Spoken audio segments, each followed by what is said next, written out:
Budget সহায়তায় জাপানের কাছে $1 বিলিয়ন সফট লোন চেয়েছে বাংলাদেশ। জাপান সরকার সহযোগিতা করতে রাজি হলেও কি পরিমাণ অর্থায়ন করবে তা নিশ্চিত করেনি। এমনটা জানিয়েছেন ভারপ্রাপ্ত পররাষ্ট্র সচিব রুহুল আলম সিদ্দিকী। সোমবার সকালে পররাষ্ট্র মন্ত্রণালয়ে প্রধান উপদেষ্টার জাপান সফর নিয়ে সংবাদ সম্মেলনে এ কথা বলেন তিনি।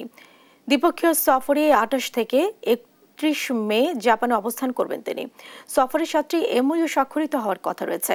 পুশিন নিয়ে ভারপ্রাপ্ত পররাষ্ট্র সচিব জানান, বাংলাদেশি নাগরিক নয় এমন কাউকে পুশিন না করানোর বিষয়ে ভারতের সঙ্গে আলোচনা হয়েছে। সেই সঙ্গে ভারতের পাঠানো তালিকাটি পররাষ্ট্র মন্ত্রণালয়ে যাচাই করতে সময় লাগছে। তিনি আরো বলেন, ভারত থেকে বাংলাদেশ বিরোধী প্রচারণায় জড়িতদের প্রশ্রয় না দিতে তাদেরকে বলা হয়েছে।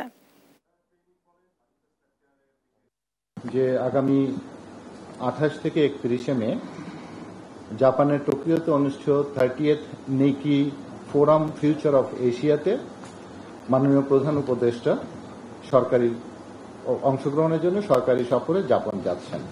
যে আমরা বাজেটারি সাপোর্ট হিসেবে জাপানের কাছ থেকে $1 বিলিয়ন চাচ্ছি। আলোচ্য বিষয়ের মধ্যে থাকবে কৌশলগত বিভিন্ন দ্বিপাক্ষিক ইস্যু, বাণিজ্য বিনিয়োগ বৃদ্ধি, কৃষি, অবকাঠামো, মানব সম্পদ উন্নয়ন ও সহযোগিতা, আর সবচেয়ে ইম্পর্টেন্ট আরেকটা জিনিস যে রোহিঙ্গা রিপ্যাট্রিয়েশনের বিষয়ে জাপানের সহযোগিতা।